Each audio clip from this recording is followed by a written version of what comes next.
తర్వాత జంతువులన్నీ లావు బొప్పాయి చెట్టు దగ్గరికి వెళ్లి వాళ్ళ సమస్యలను చెప్పుకున్నారు. చాలా మంచి ఐడియా. మనమంతా అడవిలో మనుషుల కంటే చాలా బాగా వేడుక చేసుకుందాం. ఆటలు పాటలతో సంతోషంగా చేసుకుందాం.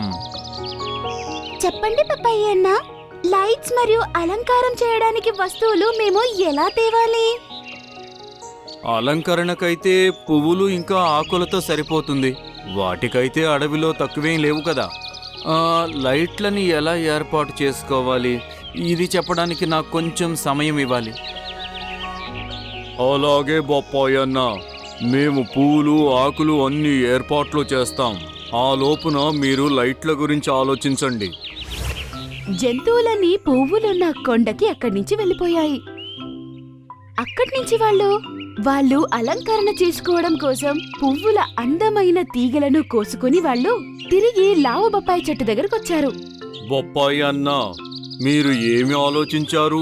లైట్లు ఏర్పాటు ఎలా చేయాలి? అది విని లావు బొప్పాయి అన్న నవ్వుతూ ఇలా అంటాడు.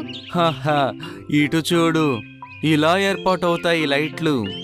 తను అలా అనగానే లావు బొప్పాయి చెట్టుకున్న ఆకులు అవి బల్బ్ లాగా మెరిశాయి. అది చూసి జంతువులన్నీ సంతోషించాయి. అరే వాహ్, చాలా అందంగా ఉంది లావు బొప్పాయి.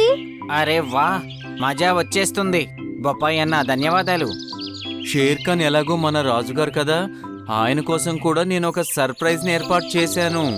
ఎలాంటి సర్ప్రైజ్ బొప్పాయి అన్నా? అది మీకు ఆ సమయంలో తెలుస్తుందిలే.